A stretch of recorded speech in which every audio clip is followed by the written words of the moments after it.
स्वागत है आप सभी का अपने YouTube चैनल के ऊपर। इस वीडियो के अंदर हम कुछ क्वेश्चंस लगाएंगे जो कि प्रीवियस ईयर क्वेश्चंस हैं, अलग अलग एग्जाम में पूछे हुए पोल्यूशन कंट्रोल से रिलेटेड ही। ठीक है, तो ताकि आपको एक आइडिया हो कि किस टाइप के क्वेश्चंस पूछे जा सकते हैं इस टॉपिक से। तो पहला क्वेश्चन अपना देखिए, ये वाला क्वेश्चन जो है ये सारे प्रीवियस ईयर क्वेश्चंस रहेंगे। ये PDF आपको टेलीग्राम चैनल के ऊपर दोस्तों मिल जाएगी। पहले खुद से ट्राई कर लीजिएगा एक बार क्वेश्चन कितने क्वेश्चन आपके सही होते हैं। ठीक है, और अगर चैनल पे फर्स्ट टाइम विजिट कर रहे हो तो प्लीज़ सब्सक्राइब जरूर करें, ये इसी से एक मोटिवेशन मिलता है। Constant volume hydrometer is used to measure. Hydrometer क्या मेजर करता है? ये करता है रिलेटिव डेंसिटी, यहाँ इसको स्पेसिफिक ग्रेविटी भी आपको लिखा हुआ मिल सकता है। तो आंसर आपका हो जाएगा ए। क्या जाएगा? A is the right answer. Is the right answer. Hydrometer relative density या स्पेसिफिक ग्रेविटी भी कई बार लिखा हुआ मिल सकता है आपको। ठीक है, तो ये आपका राइट आंसर फर्स्ट रहेगा। सेकंड देखिए, कंपोजिशन एनालिसिस में कौन सी टेक्निक यूज नहीं होती? अभी कंपोजिशन एनालिसिस का मतलब है कि आप उसके बारे में, कोई कंपाउंड है उसके बारे में कंपोजिशंस, भाई उसमें क्या क्या चीज़ें हैं वो पता कर रहे हो, तो कौन सी चीज़ हमें हेल्प नहीं करेगी? तो इसी का आंसर भी क्या होगा? हाइड्रोमीटर। ठीक है, हाइड्रोमीटर इसका राइट आंसर रहेगा। बाकी सारी x ray, thermal conductivity, mass spectrometer, ये सारी की सारी कंपोजिशन एनालिसिस में क्या करती है? हेल्प करती है। नेक्स्ट है relative humidity of air can decrease.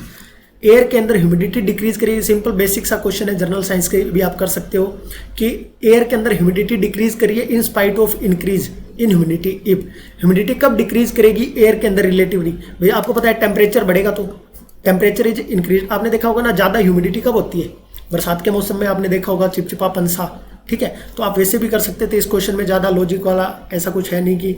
ठीक है, the process of capturing and storing atmospheric carbon dioxide is called.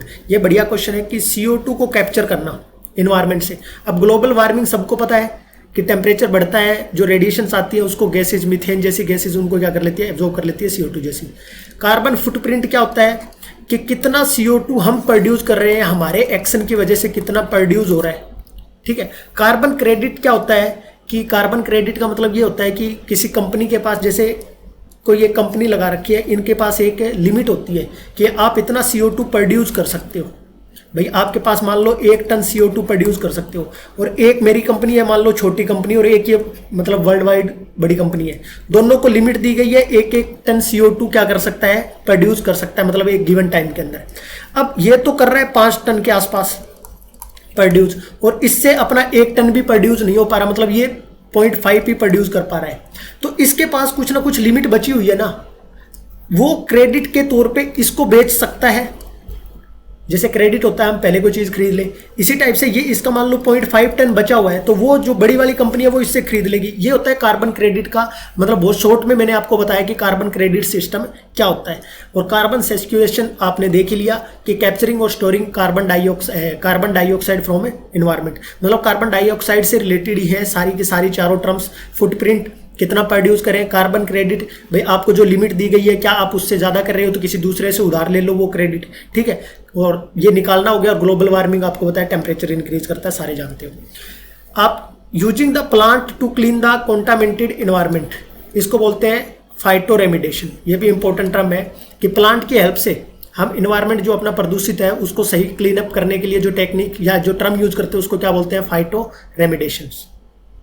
Next है, which of the following is a popular green building rating system develop in India. देखिए green building वाला concept आपने देखा होगा या पढ़ा होगा इन्वायरमेंट के बारे में, जो अगर आपने कभी पढ़ा हो तो, कि मतलब जो अपने पास रिन्यूएबल सोर्सेज जिसके अंदर हम यूज करते हैं।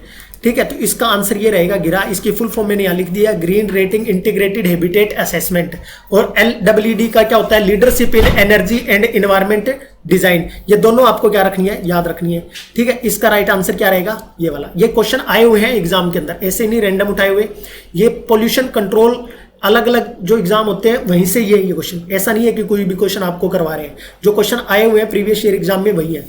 Which of the following Act come into existence in India to enact the decision made in the United Nations Conference on the Human Environment held in Stockholm in June 1972 in which India participated।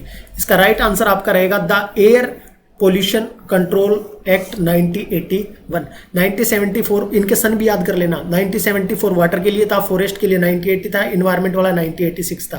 ठीक है, noise वाले को बाद में 1987 के अंदर add कर दिया गया था, एयर वाले के अंदर, ये आपको पता होगा, लास्ट वीडियो में भी हमने डिस्कस किया था। और मॉन्ट्रियल प्रोटोकॉल सबको ही पता है, ओजोन लेयर से रिलेटेड होता है।